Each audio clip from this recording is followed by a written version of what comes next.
Aujourd'hui, un nouvel emploi. C'est Davy, tu fais quoi? T'as rien d'autre à faire là? Non, depuis qu'Alex et Seb ils m'ont viré, en fait, déjà j'ai vraiment du mal pour trouver de la thune, puis je m'emmerde. Alors je suis sur Facebook, et tu sais quoi? J'avais plein d'amis sur Facebook, ils m'ont tous kické. Plus personne, j'ai plus rien, plus aucun ami, rien. Bah si, t'en restes un là, regarde. Ah oui, mais lui c'est pas pareil, lui c'est Ziggy.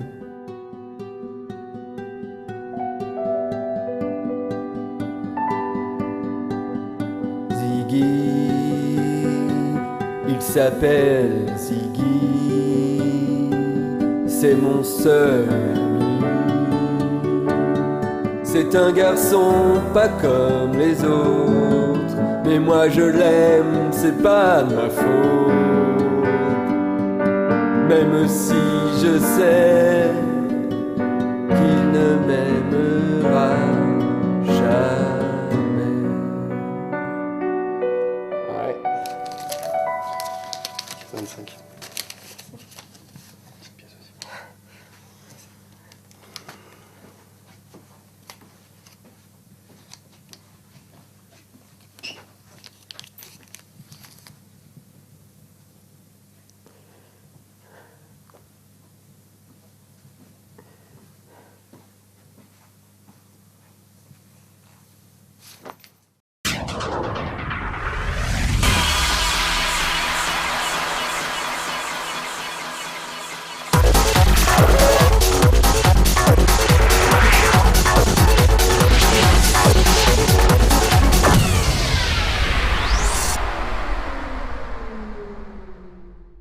Alors, bienvenue dans 101% avec l'animateur le plus blasé de la Terre, paraît-il. Je suis en compagnie d'un réalisateur malade.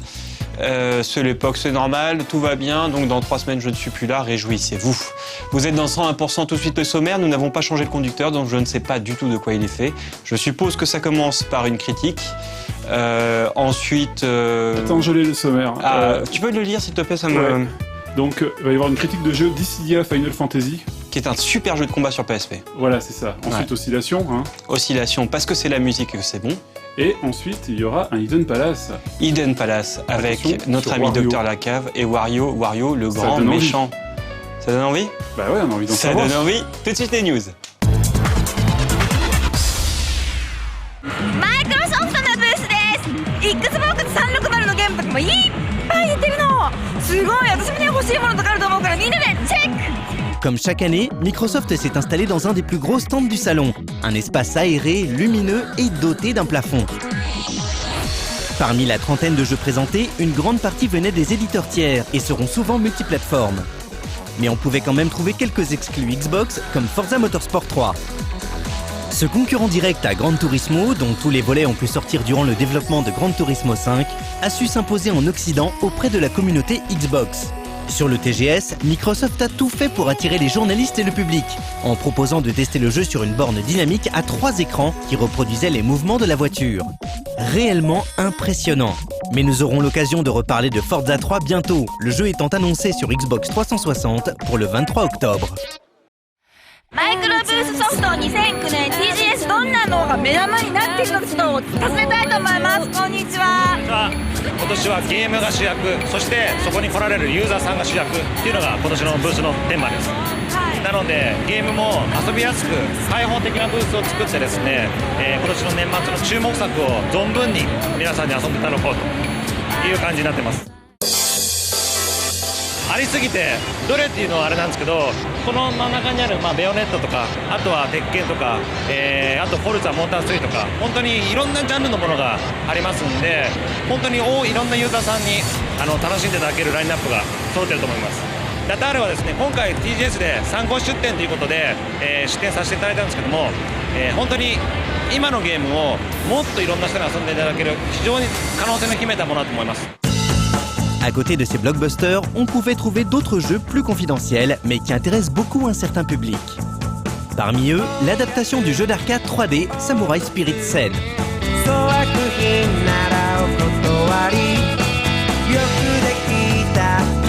Juste à côté, on pouvait s'essayer à la séquelle d'un des plus célèbres jeux de Cave, Moshihime Sama Futari. Ce shoot vertical est classé dans la catégorie des Danmaku. C'est ainsi que l'on nomme au Japon les Manic Shooters, ces fameux jeux où les tirs ennemis envahissent sans cesse l'écran. On pouvait aussi trouver d'autres jeux d'éditeurs tiers comme Nier Gestalt, un nouveau RPG mystérieux de Square Enix, Front Mission Evolved, toujours chez Square Enix, le survitaminé Lost Planet 2 de Capcom, le Beat'em All 99 Nights 2, édité par Konami et qui sera a priori une exclue 360, et le tout nouveau DBZ développé par Bandai. Nous irons en apprendre un peu plus sur tous ces jeux très bientôt en allant les découvrir sur le stand de leurs éditeurs respectifs.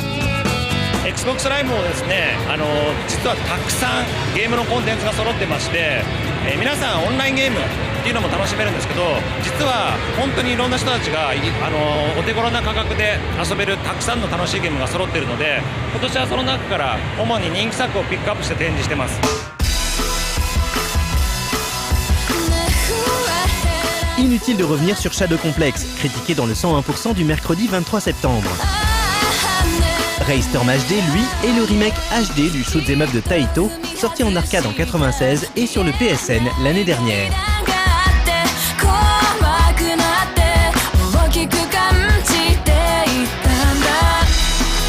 Bomberman Live Battlefest, quant à lui, reprend l'esthétique cartoon pop du jeu Bomberman Blast sorti sur WiiWare l'année dernière, avec la possibilité de jouer son avatar.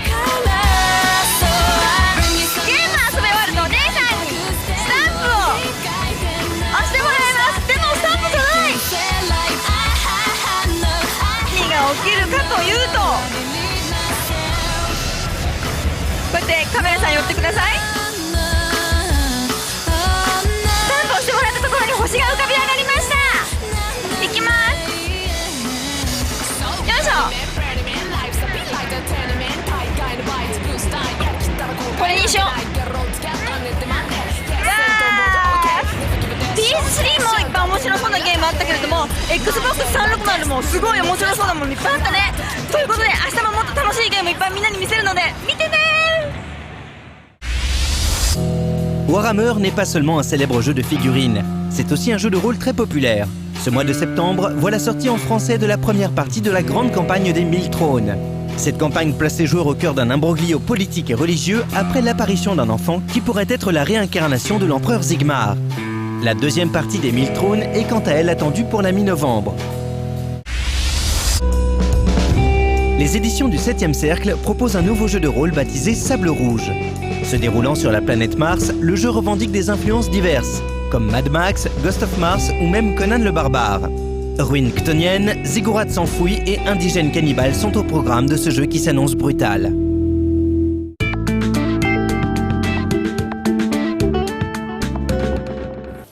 Tu te souviens, à Airgaze, on pouvait déjà se battre avec Cloud.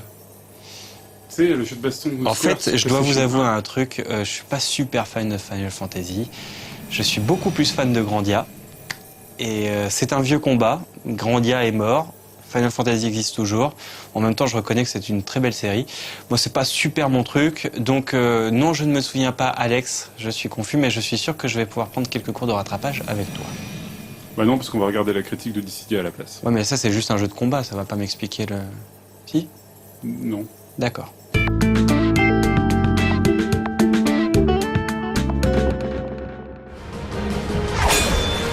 Après pratiquement un an d'attente, le crossover le plus attendu des fans des Final Fantasy a enfin pointé le bout de son cristal dans nos contrées. Si les personnages de Final Fantasy avaient déjà été réunis dans la série des Itadaki Street, Chocobo Racing ou même le jeu de baston Airguys, il ne s'agissait là que d'invités d'honneur placés ça et là sans réelle cohérence. Alors que les histoires de combat entre héros de la saga Final Fantasy n'étaient encore que des fantasmes cantonnés aux fictions écrites par des fans, Square Enix a surpris tout le monde avec l'annonce de Dissidia Final Fantasy en mai 2007. Faisant partie des jeux sortis pour le 20e anniversaire de la licence Final Fantasy, Dissidia proposait un concept plus qu'alléchant, réunir les héros et les méchants des 10 premiers épisodes dans un jeu de baston.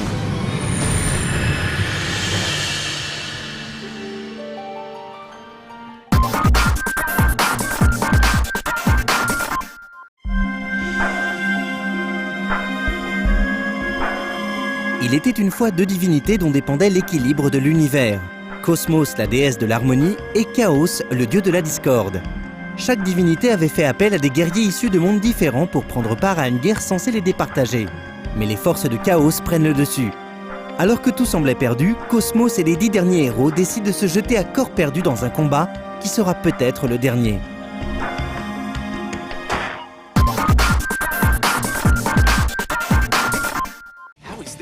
Le type de jeu auquel appartient Dissidia reste très difficile à cerner. Ni tout à fait jeu de baston, ni tout à fait RPG, on le définira comme un jeu d'action hybride. En effet, les mécanismes de jeu se rapprochent pas mal d'un action RPG, type Kingdom Hearts, avec la présence de QTE, d'un background RPG, tout en gardant les caractéristiques d'un jeu de baston à la Budokai, avec ses matchs courts, personnages nombreux et arènes. Le jeu propose plusieurs modes qui seront familiers aux amateurs de jeux de baston. Versus contre l'ordinateur ou un humain, un mode arcade qui constitue d'ailleurs un ajout à la version internationale, et enfin un mode histoire. Ce dernier, sans doute le plus intéressant et le plus long du jeu, propose de suivre chacun des héros dans leur quête des cristaux afin de rétablir l'équilibre entre la lumière et les ténèbres. Le scénario de chaque personnage dans le mode histoire est divisé en 5 chapitres. Ces derniers sont ponctués par de nombreuses cinématiques où les développeurs se sont amusés à remettre en contexte les psychologies des différents protagonistes. Let's go. Tidus is getting impatient. Ces chapitres se déroulent en 2 phases, la progression sur un échiquier sur lequel se trouvent les ennemis et autres cases spéciales, et enfin les combats à proprement parler. Si au départ les déplacements semblent relativement simples, au fil du jeu ils se font plus stratégiques. En effet, le nombre d'actions est limité et il faudra faire des choix cornéliens entre préserver ses points d'action pour récupérer des bonus, défaire tous les ennemis de la carte ou encore collecter des coffres. Heureusement, il est possible de récupérer des points en remplissant certains objectifs en combat. Il sera aussi possible de refaire les chapitres plus tard afin de ratisser les bonus et améliorer son score. Quant au système de combat, outre les classiques saut, esquive, garde et mode EX, il possède une mécanique assez atypique reposant sur la dualité PV-bravoure. Chaque personnage possède, en plus de sa jauge de vie, un nombre de points de bravoure, son moral en somme.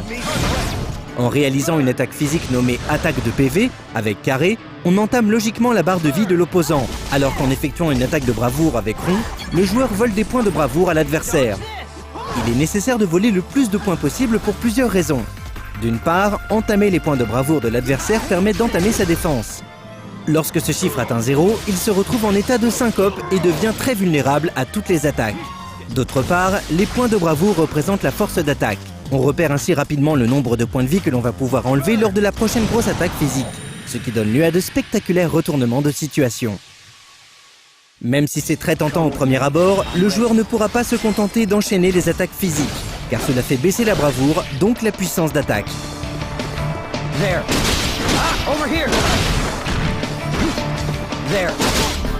Un peu confus au départ, ce système s'avère vite plutôt amusant, et l'on se surprendra à élaborer les meilleures tactiques pour terrasser les ennemis, entre attaque, esquive et grosse attaque spéciale.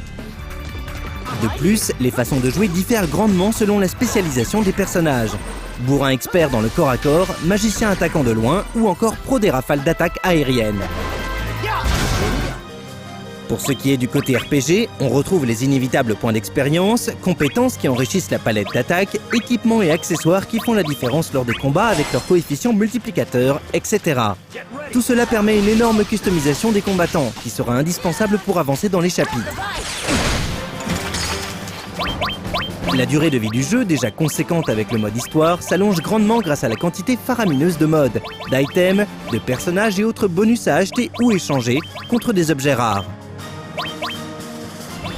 D'un point de vue graphique, les cinématiques sont toujours très soignées, comme dans toutes les productions Square Enix. Le mélange des styles d'Amano Yoshitaka et Nomura Tetsuya fonctionne à merveille. Au niveau du son, la bande originale n'a pas été laissée en reste. Outre quelques musiques inédites, on retrouve avec un plaisir non contenu les thèmes issus des jeux de la licence. Quant au doublage, il est en langue anglaise et se révèle plus ou moins agréable selon les protagonistes. Il est inutile de préciser que l'intégralité du jeu a été traduite en français.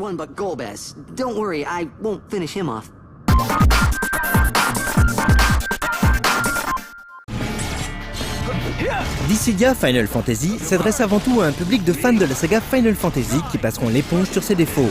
Les parties contre un adversaire humain s'avèrent vite répétitives et il arrive parfois que la caméra soit complètement à la ramasse, rendant du coup les combats confus.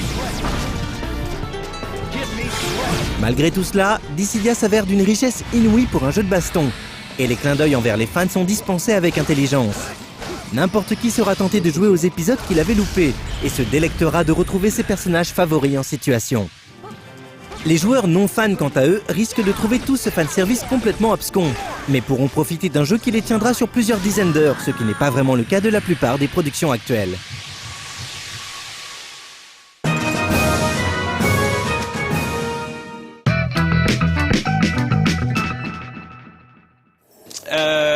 On vient de passer un très beau moment avec Alex, vous n'avez pas pu en profiter, c'est normal, c'est la magie de la télé, il n'y a que nous qui sommes concernés, pas vous. Mais eux, ils ont passé un beau moment avec Dissidia. J'espère. Dissidia, c'est fait, on passe à Oscillation. Je sais, un jour, je vous ferai des blagues pour lancer tous ces beaux plateaux, mais sachez que le contenant n'est rien, c'est le contenu qui est beau, ou l'inverse.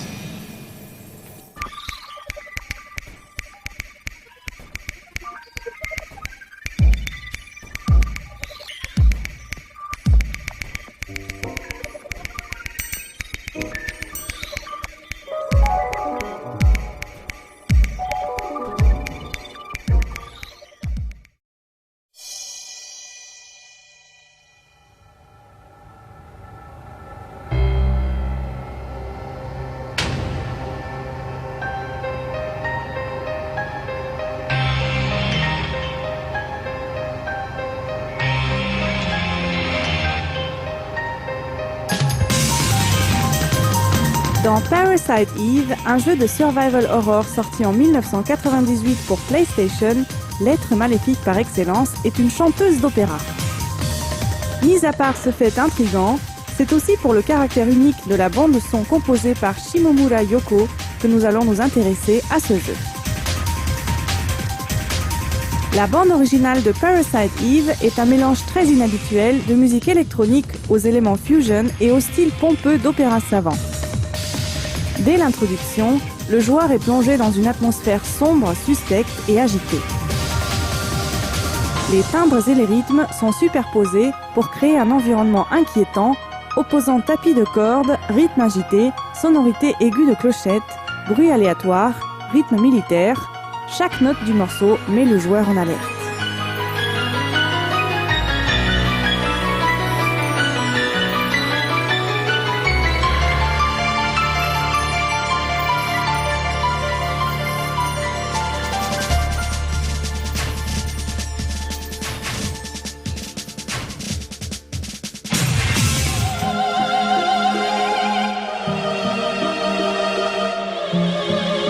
Nous faisons ensuite connaissance avec la voix de Melissa Pierce, alias Parasite Eve.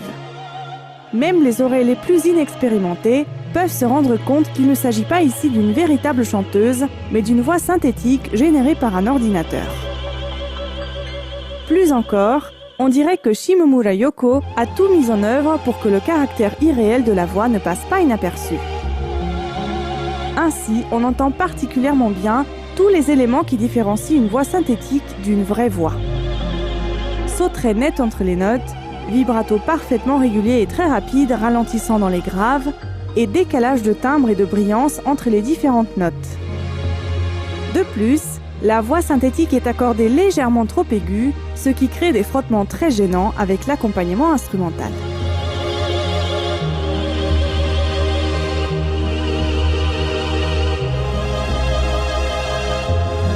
Pourquoi avoir fait tellement d'efforts pour la création d'une voix synthétique aussi artificielle ?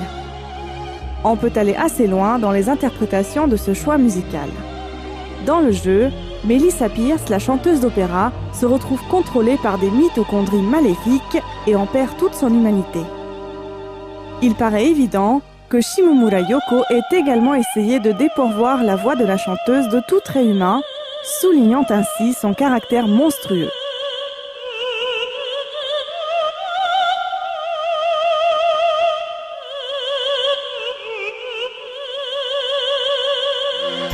On pourrait aller plus loin et penser qu'il s'agisse en fait d'une voix humaine au départ, mais déformée et contrôlée par une entité inhumaine, en l'occurrence les mitochondries représentées par le synthétiseur.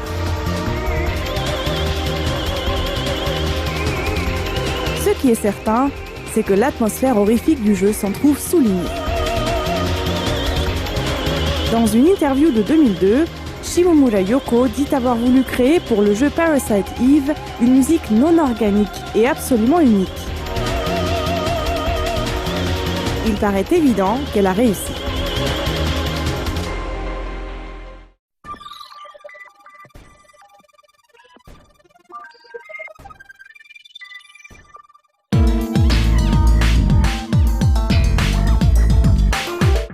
Deuxième retake. Eh oui, c'est la première. C'est pas tout à fait vrai, c'est normal, on vous ment, c'est de la télé. Il va falloir vous habituer parce que même si on dit souvent que No Life c'est pas comme de la télé, c'est quand même de la télé parce que la télé c'est un réceptacle, un média. Donc quoi qu'il arrive, vous êtes en train de regarder la télé, je suis désolé. On va regarder Hidden Palace en tout cas parce que bon, tant qu'à mettre des choses dans la télé, autant regarder des trucs bien. Et les trucs bien, c'est Hidden Palace avec une grande saga qui commençait avec Mario, mais on va pas s'intéresser ce soir à Mario, mais bien à Wario. Et Wario, c'est la première partie tout de suite dans Hidden Palace.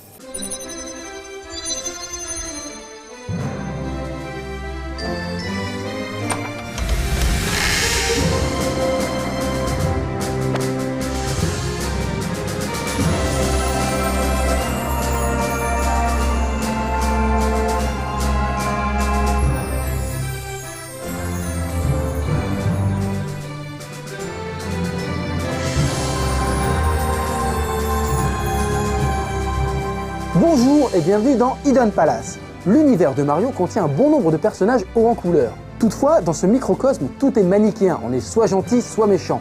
Et pourtant, il y a un personnage qui n'arrête pas de franchir cette ligne. Ce personnage, c'est Wario. Wario apparaît pour la première fois dans Super Mario Land 2 Six Golden Coins sur Game Boy. Il y tient alors le rôle du méchant de service. L'aventure ne se déroulant pas dans le royaume champignon, il fallait trouver à Mario un antagoniste digne de ce nom. Nintendo utilisera alors l'astuce désormais célèbre du jumeau maléfique. Petite parenthèse pour expliquer le nom Wario. Si chez nous on ne comprend pas exactement le jeu de mots, cela devient tout de suite beaucoup plus évident en japonais. Warui en japonais signifie méchant, et en y ajoutant le O de Mario, on obtient Waruiyo. En allégeant cette prononciation, on obtient Wario. Mais ce n'est pas tout, car en inversant le M de Mario à 180 degrés, on obtient un W, soit Wario. Et par cette symétrie taquine et ce jeu de mots invraisemblable, Wario devient l'anti-Mario. Bien que l'on doive les Super Mario Land et quelques Wario Land à Yokoi Gunpei, c'est bel et bien Hiroji Kiyotake qui est le véritable papa de Wario. On lui doit déjà Samus de Metroid ou encore Pete de Kid Icarus et a finalement officié sur la plupart des titres Wario. On peut d'ailleurs apercevoir son Mi dans les crédits de fin de Wario Smooth Move sur Wii. Petit détail amusant, il porte la tenue de sa création, ou plutôt sa créature. Mais revenons-en à la première apparition de Wario dans Super Mario Land 2 Six Golden Coins. Wario a profité de l'absence de notre plombier préféré, qui s'en est allé sauver la princesse Daisy, pour subtiliser le château de Mario et le déplacer sur une colline. Le seul moyen de le récupérer est de trouver les 6 pièces d'or éparpillées dans tout Mario Land. Car ce qu'on ne sait pas encore, c'est que Wario est un chasseur de trésors prêt à tout pour s'emparer d'un butin. D'ailleurs, on ne connaît que très peu de choses sur Wario, son passé, ses liens avec Mario, etc. Mais il faudra qu'il trouve sa place dans le clan de Mario déjà bien fourni, et une place de Big Bad Boss ne se gagne pas comme ça. Dans Wario's Wood, sorti en 1993 sur Super Nintendo et sur NES, Wario n'affrontera pas Mario en face à face, mais s'en prendra au pauvre petit hôte dans un puzzle game dans le style de Panel des Ponts. Un jeu qui ne reste pas dans les mémoires, mais qui place tout de même Wario en tant que personnage principal et qui nous montre son amour pour les explosifs, une passion qui le suivra tout au long de sa carrière. Oui. Il revient encore plus méchant dans Mario et Wario, un jeu sorti uniquement au Japon et développé par Game Freak. Il s'agit encore d'un puzzle game mais qui se joue exclusivement avec la souris de la Super Nintendo. À chaque nouveau stage, l'infâme Wario envoie un obstacle sur la tête d'un des protagonistes qui doit irrémédiablement avancer. Encore une fois, ce jeu joue sur la symétrie MW. Mais ce n'est toujours pas ce jeu qui placera Wario au panthéon des méchants de jeux vidéo. Ce qui est d'autant plus dommage puisqu'il bénéficie d'une forte aura auprès du public. Nintendo va donc devoir trouver une solution pour que leur anti-héros puisse s'affirmer. Mais puisque Wario n'arrive pas à s'imposer comme vilain, ce sera donc en tant que héros qu'il devra faire ses preuves. Et il ira même jusqu'à faire une incursion très remarquée dans le domaine de prédilection de Mario, le jeu de plateforme. Dès le 3e épisode de Super Mario Land, il vole la vedette au plombier italien en lui subtilisant carrément le titre. Wario Land, Super Mario Land 3, toujours sur Game Boy.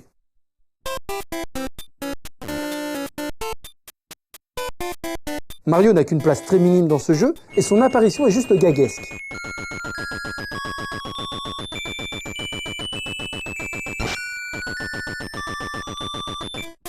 L'accueil est chaleureux pour un titre où le plombier ne figure pas, et c'est certainement le plaisir de jouer un méchant qui plaît au public. Mais ce n'est pas tout, une telle profondeur de jeu sur une console portable avait rarement été atteinte jusqu'alors. Le jeu va même plus loin, en proposant une réelle alternative aux jeux de plateforme, améliorant même le principe d'un Mario. Il faut le reconnaître, concurrencer Mario sur son propre terrain tient de la folie, et pourtant son double maléfique s'en tire haut la casquette. Wario profite non seulement des capacités de Mario, à savoir le saut, la course, mais aussi cette façon singulière de grandir lorsqu'il mange un champignon. Sauf que pour Wario, ce sont des gousses d'ail qui le font grandir, ce qui est assez normal puisque ça ressemble à un champignon retourné. Lorsque Wario trouve des power-ups, il ne se transforme pas comme le fait Mario, c'est juste son chapeau qui change. Il peut porter des casquettes qui le feront léviter ou qui cracheront du feu. En plus de ça, Wario peut user de sa force pour défoncer des ennemis ou des obstacles.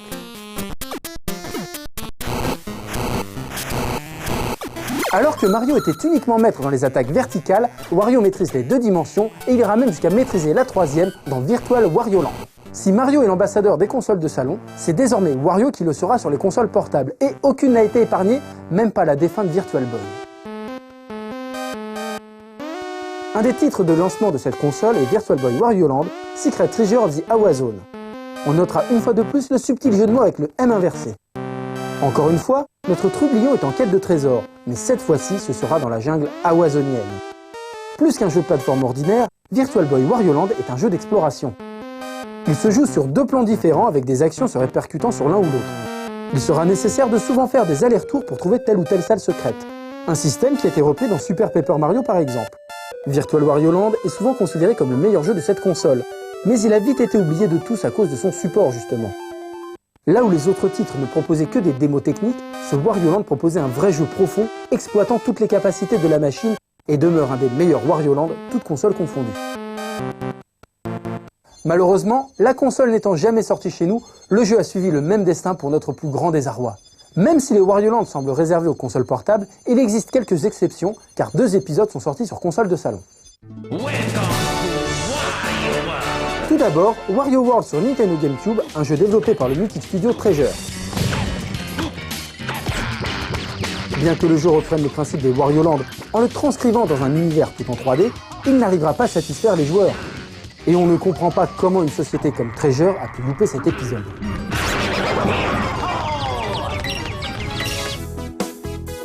Le second jeu sur console de salon reprend le titre Wario Land puisqu'il s'appelle Wario Land Shake It.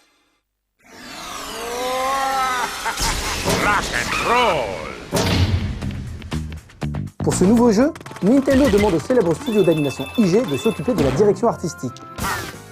Et entre les cinématiques tout en animation et la qualité des sprites traités façon celluloïde, on peut dire qu'effectivement, on est bien secoué.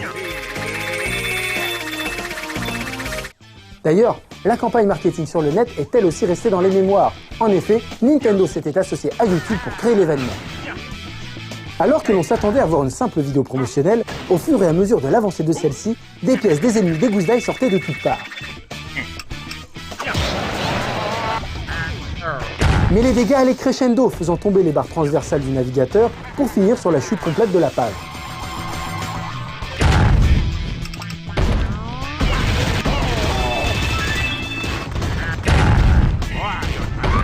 Mais ce n'est pas avec tous ces jeux que Wario est devenu une figure incontournable de Nintendo. C'est en 2003 qu'il va prendre son destin en main. Mais ceci est une autre histoire, que l'on verra dans la 2e partie du Hidden Palace consacrée au anti-héros à la moustache entortillée.